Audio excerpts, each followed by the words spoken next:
Bendito Deus, Pai querido, Pai santo que estás nos céus, graças nós te damos, meu Senhor.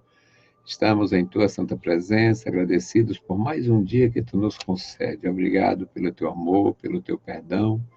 Obrigado pela tua graça. Obrigado, meu Senhor, pela tua igreja, pelos nossos irmãos. Obrigado, Senhor, pelos nossos amigos. Estenda, Senhor, as tuas santas mãos sobre eles, abençoando, guardando, livrando, ajudando, fortalecendo, dando o necessário. Deus bendito, Deus maravilhoso, Senhor da glória, ajuda-nos, guarda os meus irmãos na cidade e no campo, toma em tuas santas mãos a tua igreja em toda a terra, livra-nos de todo mal, Senhor, e nos dá graça e poder, graça e prazer, Senhor, alegria de te servir. Em nome de Jesus Cristo nós te pedimos e te agradecemos. Amém. Saudamos a todos com a paz de nosso Senhor Jesus Cristo. Voltamos para apresentar o programa Toca o Clarim, programa da Escola Bíblica Teológica União e Crescimento, onde cresce. E esta é a edição 1013. É a edição 1013, ano 18. O tema de hoje, salvos e protegidos. Existe, e a gente tem conhecimento desta realidade, muitas pessoas ignoram a nossa convicção de salvação. Também um irmão, amigo da gente, muito brincalhão, diz, olha, ter convicção de salvação não significa que é salvo. Tem pessoas que têm convicção que está certo, convicção que é honesto, convicção, e às vezes não é essas coisas todas. Mas no tocante às coisas espirituais, o que nos dá a convicção de salvação é a confiança em quem prometeu. O Senhor Jesus Cristo disse que Ele é o bom pastor que dá a vida pelas ovelhas e quem vem a Ele não será jamais afastado, lançado fora. Portanto, pela nossa convicção de fé, nós acreditamos na salvação, na pessoa bendita de Jesus. Foi uma promessa de Jesus, tudo dele é perfeito, tudo dele é sábio, tudo dele é verdadeiro, portanto, a promessa é verdadeira e a gente acredita. Muitos não acreditam que é possível uma pessoa ser salva em vida. Aí vai apelar para a morte, e na morte não tem nada. Após a morte, segue-se o juízo, é o ensinamento da palavra de Deus, e não há solução, não há nada diferenciado, não há nada diferente. Se você quer fazer o bem a alguém, faça aqui. Se quiser fazer o mal também, tem escolha. Escolha e faça aqui. Porque na outra dimensão da vida, ninguém pode mais fazer o mal. E Jesus Cristo também nos ensinou muito bem isto, ficou perfeitamente claro naquela parábola do rico e do Lázaro, que além de haver consciência do outro lado da vida, existe a irremediável condição de não ter jeito. Quem fez o bem recebe o bem, quem fez o mal recebe o mal e não tem alternativa nem apelação. Então, este é o programa Toca o Clarim, edição 1013, ano 18. O tema de hoje, salvos e protegidos. O texto bíblico, Miqueias, profeta menor, e o capítulo 2, versículos 7 a 13. Nós temos aqui uma maravilha. Eu acho maravilhoso, me sinto sempre muito bem, feliz e seguro lendo a palavra de Deus, ajudando os outros, porque eu já me sinto realmente muito bem. Me sinto muito bem porque eu não tenho direito, não tinha direito, não tenho virtude, não tenho nada, não tive nada, nunca fui nada, e de repente o Senhor me coloca numa posição privilegiada, sem eu fazer qualquer gesto, sem mover uma palha e sem ter ninguém importante na minha vida nem na minha família. Portanto, uma missão de Deus. E, por esta razão, me sinto muito bem contribuindo com quem deseja. E o texto é esse, Miqueias 2, versículos 7 a 13, diz assim, ó vós que sois chamados casa de Jacó, porventura encurtou-se o Espírito do Senhor? São estas as suas obras? E não é assim que fazem bem as minhas palavras ao que anda retamente. Mas ontem se levantou o meu povo como inimigo.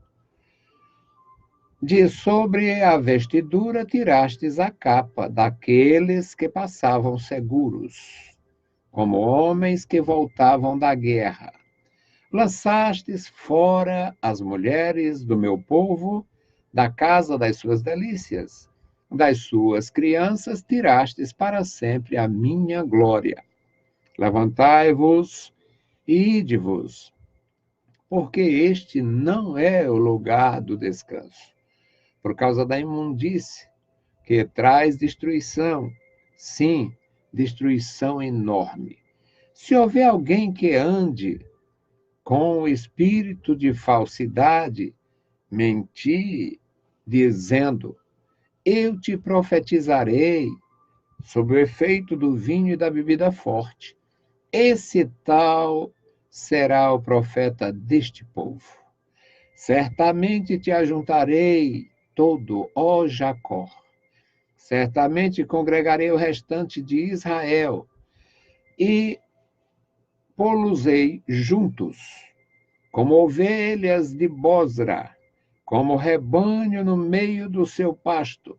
Farão estrondo por causa da multidão dos homens. Subirá diante deles o que abrirá o caminho. Eles romperão e entrarão pela porta e sairão por ela, e o rei irá adiante deles e o Senhor será seu líder. Bendito Deus, Pai querido, Pai santo que estás nos céus, nós te louvamos, estamos em tua presença, bendizemos e agradecemos pela tua bondade. Querido Senhor, Deus amado, Deus todo-poderoso, Senhor da glória, abençoa os nossos irmãos, os nossos ajudadores, os nossos intercessores, guarda os meus irmãos, guarda as crianças, a juventude, guarda, meus senhores, senhoras e senhores, os teus ministros, guarda, Senhor, os nossos ministros, os nossos líderes. Guarda, meu Senhor, os nossos ouvintes. Abençoa, meu Senhor, os nossos irmãos. Guarda, meu Senhor, os idosos na tua casa. Ah, Senhor querido, estenda as mãos sobre eles, protegendo, sustentando, dando a tua proteção e graça. No nome de Jesus te pedimos e te agradecemos. Amém. Louvado seja para sempre o nome do Senhor. Meus queridos irmãos, esta leitura é maravilhosa e não sei se você já fez. Os crentes, de modo geral, eu posso falar muito bem e muito mal, porque sou crente. Eu falo muito bem de crentes tementes, crentes sensatos, crentes consagrados, crentes dedicados. E conheço muito bem crentes relapsos, crentes relaxados, crentes desagradáveis, porque são cultivadores da preguiça, de maus hábitos, de maus costumes, de inimizades. E tem, claro, toda organização humana tem pessoas de toda natureza. E eu, como já estou há mais de 5 décadas dentro da mesma igreja, eu posso falar muito bem do meu povo, do povo de Deus, e posso reconhecer muito bem os males do povo de Deus. E, como isto é uma realidade e ninguém pode fugir, eu queria chamar a atenção para a quantidade de crente que nunca leu isso aqui na Bíblia Sagrada. Primeira razão, é Miqueias, é um profeta menor, é lá do 7º, do 8º século antes de Cristo. Ele não tem promessas, não tem muita coisa, não.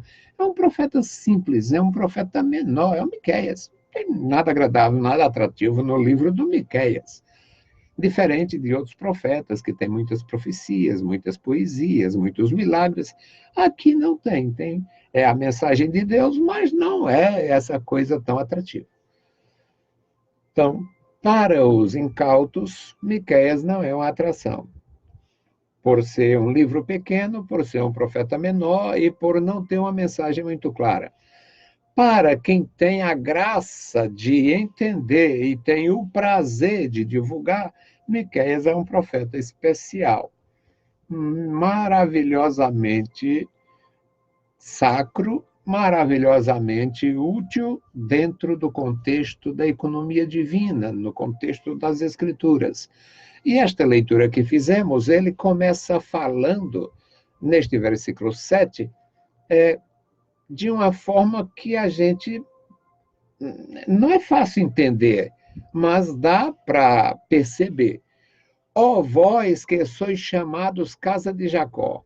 O nosso Deus diz: se o meu povo que se chama pelo meu nome, ou seja, existe a possibilidade da pessoa se dizer adorador, se dizer cristão, se dizer crente, se dizer verdadeiro, se dizer israelita e não ser. No Novo Testamento, nós temos isto claro como a luz. E diz: aqueles que se dizem, está lá no Apocalipse, que se dizem judeu e não são, mas são a sinagoga de Satanás. Palavras de Jesus Cristo ao anjo da igreja.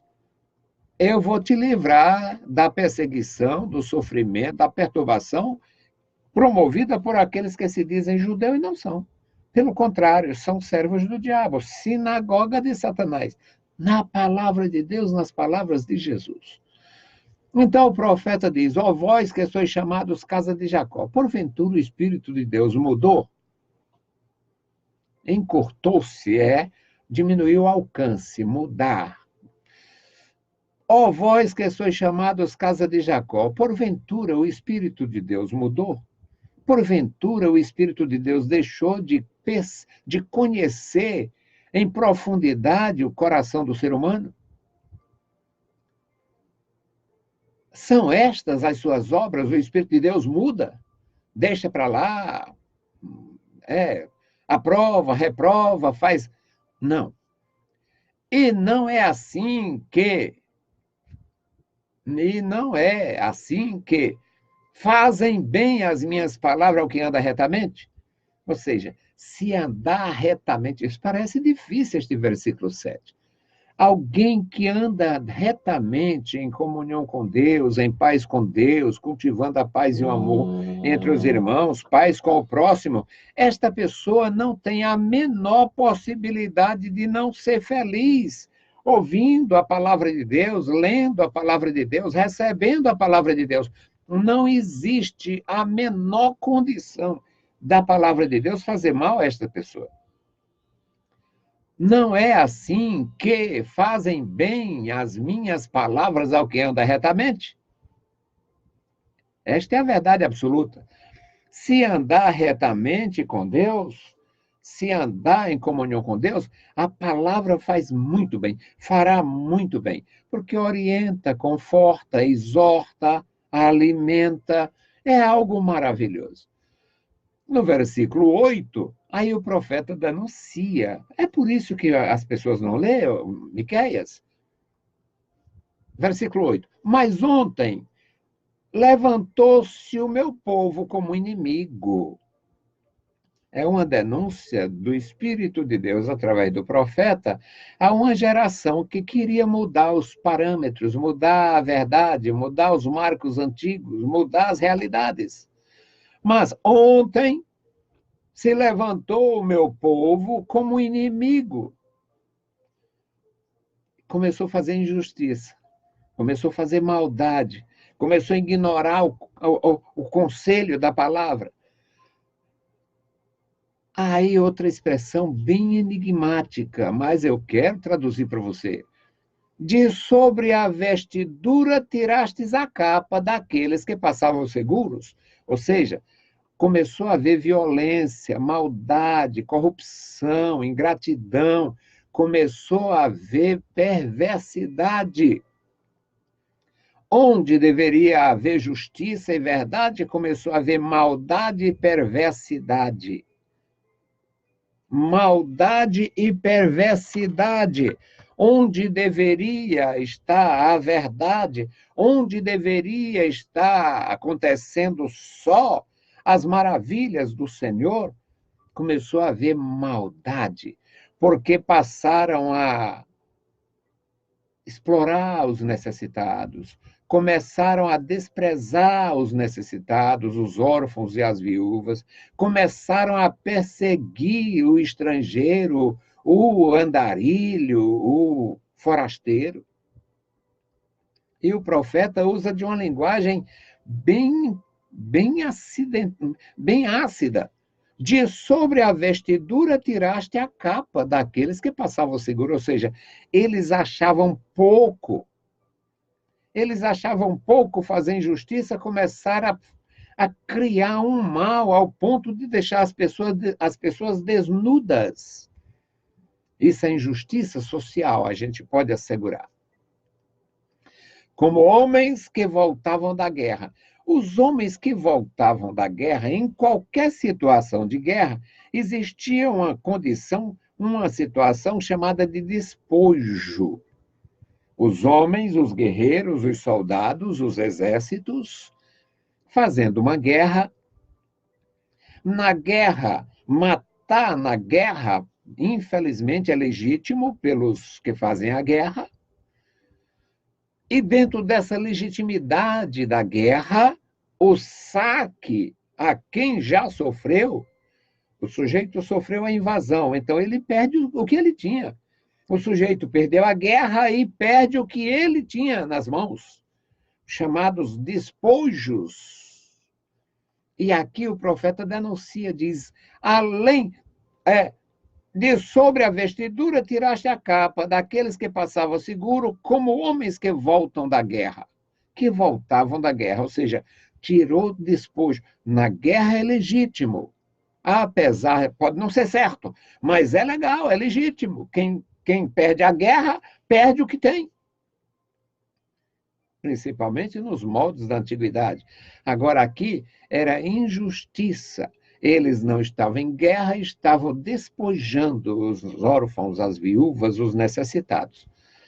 E no versículo 9 diz: lançaste fora as mulheres do meu povo. Tanto tinha mulheres viúvas, quanto tinha mulheres de baixa classe, baixo nível na sociedade, que tinham as suas necessidades não satisfeitas, porque havia injustiça. Lançaste fora as mulheres do meu povo, das casas das suas delícias, portanto, elas não têm garantia, não têm proteção, das suas crianças tirastes para sempre a minha glória. E ainda, além de criar a orfandade, além de haver injustiça, matar os pais, deixar os filhos órfãos e deixar esses filhos completamente abandonados, ainda ensinavam males, ainda traziam estranhos conceitos religiosos, fazendo essas pessoas se afastarem de Deus. No versículo 10, o profeta de Deus diz: levantai-vos e ide-vos, porque este não é o lugar de descanso, por causa da imundície que traz destruição enorme. Então havia uma reprovação dos profetas de Deus em relação ao tipo de vida que era experimentado por aquela geração.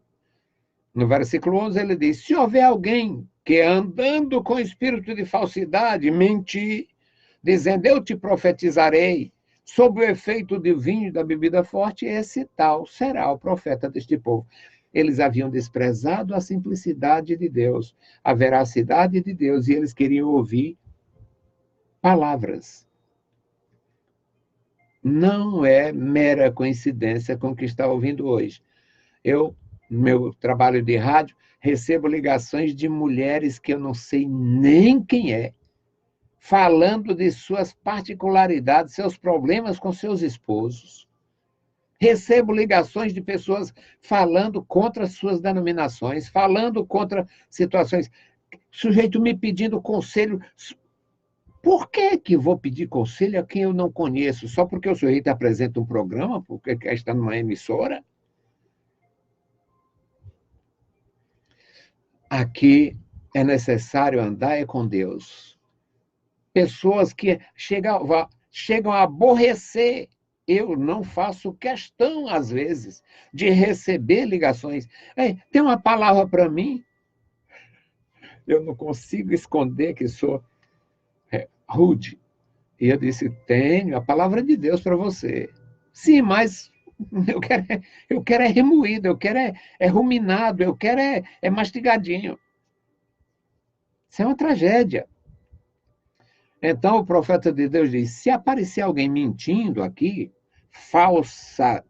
com falsa fé, sujeito com a falsa espiritualidade, um sujeito mentindo, e se ele falar bonito, mesmo que seja sob o efeito de bebida alcoólica, vai ser o profeta desta gente. É o que eles estão querendo.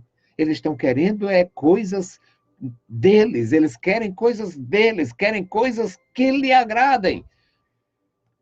Se houver alguém que andando com espírito de falsidade, mentir, dizendo, eu te profetizarei sobre o vinho e a bebida forte, será esse tal profeta deste povo. Era uma geração que havia desprezado a palavra santa e havia adotado alguma coisa muito ruim. Principalmente, uma forma de fé reprovada pelas próprias Escrituras. No versículo 12, o profeta de Deus diz: certamente te ajuntarei aqui a melhor promessa que nós podíamos ouvir da parte de Deus através de Miqueias.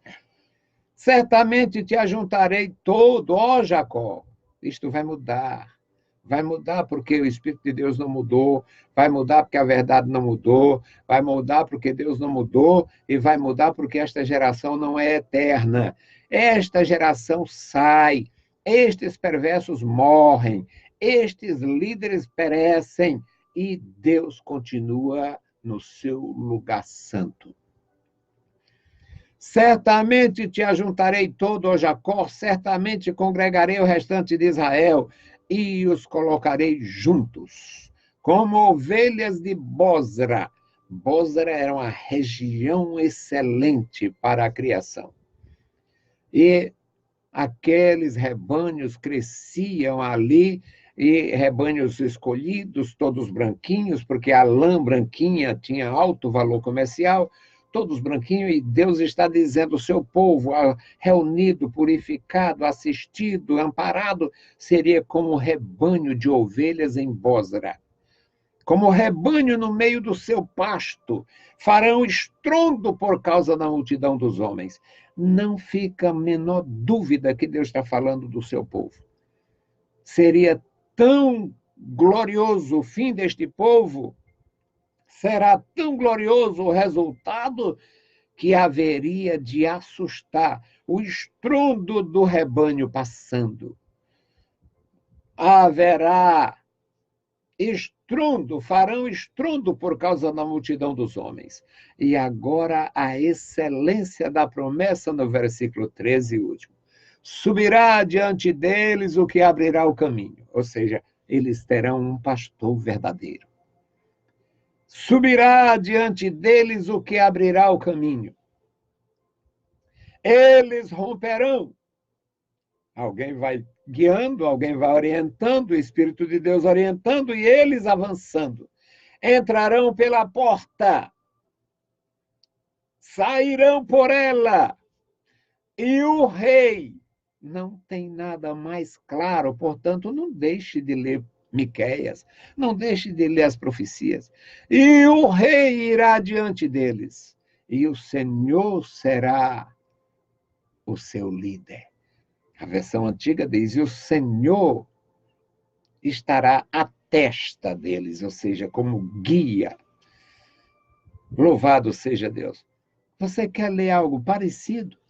João 10, de 1 a 9, quando o Senhor Jesus fala de si mesmo como pastor de Israel.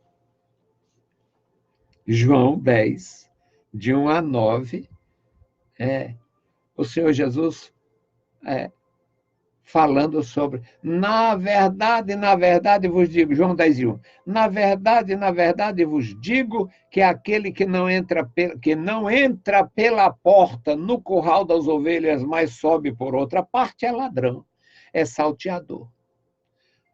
Aquele, porém, que entra pela porta é o pastor das ovelhas. Miqueias, capítulo 2, João, capítulo 10, textos paralelos. No versículo 9 aqui do João 10, Jesus diz: eu sou a porta. Se alguém entrar por mim, se salvará, entrará e sairá e achará alimento, achará pastagem. Meus queridos irmãos, é a palavra de Deus. Um benefício maravilhoso e grandioso para você e para mim. Deus vos abençoe. Deus guarde as vidas, cada um de vós, e não deixe de ler a palavra. Bendito Deus, Pai Santo, Pai querido, que estás nos céus, nós te louvamos. Obrigado, meu Senhor, pela tua bondade, obrigado pelo teu amor, pela tua igreja, pelos que estão conosco, Senhor, e pelos que terão, ó Senhor, contato com os nossos materiais, com nossas publicações. Abençoe e guarda os meus irmãos em toda a terra. Em nome de Jesus te pedimos e te agradecemos. Amém. Saudamos a todos com a paz de nosso Senhor Jesus Cristo. Se o Senhor permitir, voltaremos amanhã e na sexta-feira com os meus alunos. Deus os abençoe, leiam a Bíblia Sagrada e a graça de nosso Salvador repouse sobre vós. Amém.